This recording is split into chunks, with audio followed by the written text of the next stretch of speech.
मैं राम अवतार Meena, assistant professor political science. इस वीडियो के माध्यम से हम शीत युद्ध के दौर में अमेरिकी विदेश नीति के जो मुख्य बिंदु हैं, राष्ट्रपति जॉनसन एवं निक्सन के दौर के, उनके ऊपर विचार विमर्श करना चाहेंगे। अर्थात 22 नवंबर 1963 को राष्ट्रपति कैनेडी की हत्या के उपरांत राष्ट्रपति जॉनसन जो वहाँ उपराष्ट्रपति थे, वो राष्ट्रपति नियुक्त हुए और उनके इस दौर में, उनके इस कार्यकाल के समय जो महत्वपूर्ण एक संधि हुई, परमाणु अप्रसार संधि, जो 1968 में हुई, जिसका उद्देश्य था परमाणु अस्त्रों के प्रसार को रोकना। साथ ही साथ जो अपोलो यान 8 जो अंतरिक्ष में भेजा गया, अर्थात चंद्रमा पर मानव उतारने की जो कोशिश की गई, यह कोशिश जॉनसन की विदेश नीति की महत्वपूर्ण सफलता थी। इसी दौरान उन्होंने अरब इजराइल संघर्ष में इजराइल का समर्थन किया। अर्थात जॉनसन के कार्यकाल में अमेरिकी विदेश नीति अरब राष्ट्रों के संदर्भ में देखें तो इजराइल के पक्ष की रही। राष्ट्रपति रिचर्ड निक्सन जॉनसन के उपरांत जब राष्ट्रपति बने तो उन्होंने अपने पूर्ववर्ती राष्ट्रपतियों की नीतियों के उलट एक नई सिद्धांत दिया, उसका नाम है निक्सन सिद्धांत। इसके तहत उन्होंने ये कहा कि अन्य देशों की सुरक्षा के लिए अमेरिकन क्यों संघर्ष में संलिप्त हों। इसके लिए उन्होंने एक दूसरी नीति अडॉप्ट की, या दूसरी नीति की तरफ जाने का प्रयास किया, और इसके तहत उन्होंने अपने नीति को आगे बढ़ाने के लिए सबसे पहले यूरोप की सद्भावना यात्रा की। इस सद्भावना यात्रा में उन्होंने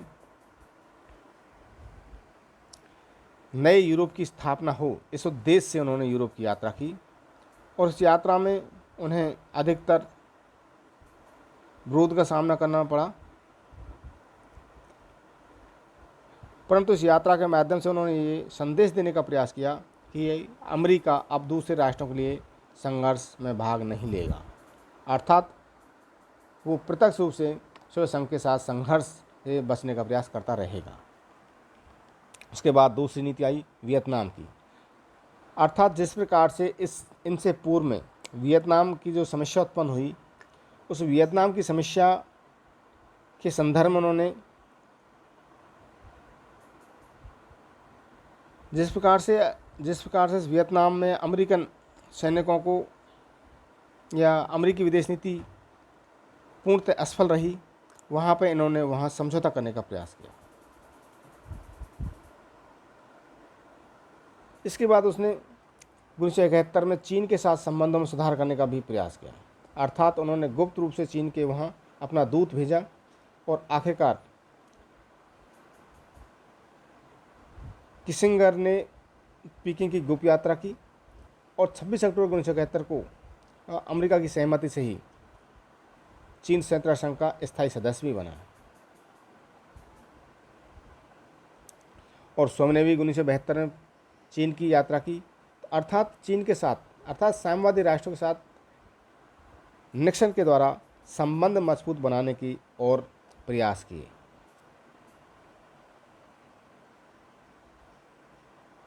पश्चिम एशिया के दृष्टिकोण से देखें निक्सन की नीति को, तो निक्सन ने अरब इजराइल संघर्ष 1973 में इजराइल का पक्ष लिया, और इजराइल को फैंटम विमान से भी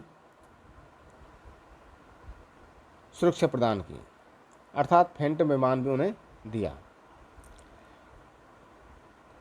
कंबोडियाई संकट, अर्थात कंबोडियाई संकट को हम देखें तो कंबोडियाई संघ की यहाँ राजकुमार नरोत्तम सिन्हा को राष्ट्राध्यक्ष के पद से वहाँ की संसद ने प्रस्ताव पास करके हटा दिया। इसके पीछे राष्ट्रपति निक्सन की विदेश नीति का ही हाथ था। निक्सन के द्वारा ही 1971 में भारत पाकिस्तान युद्ध के दौरान भारत को भयभीत करने के उद्देश्य से अपना बंगाल की खाड़ी में स्थित अपनी सेना का 7वां बेड़ा पाकिस्तान की सुरक्षार्थ भारत के ऊपर आक्रमण हेतु भेजा।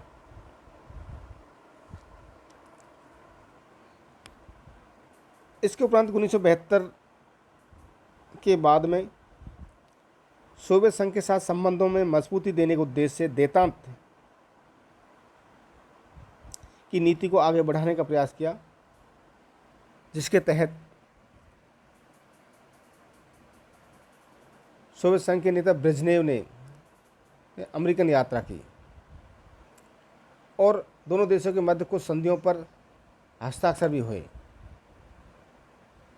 और दोनों देशों ने ये निर्णय किया कि विश्व में कहीं पर भी परमाणु युद्ध नहीं होना चाहिए। साथ ही साथ अस्त्र शस्त्र की परमाणु सीमा को भी निश्चित किया।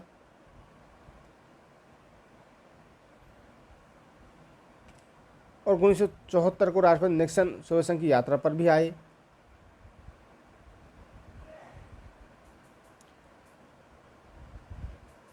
इसके अलावा दोनों देशों के मध्य 10 सूत्रीय समझौता भी हुआ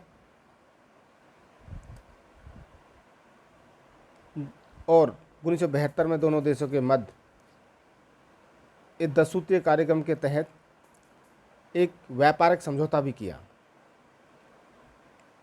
अतः हम कह सकते हैं कि राष्ट्रपति जॉनसन एवं राष्ट्रपति निक्सन द्वारा जहां शीत युद्ध के दौर में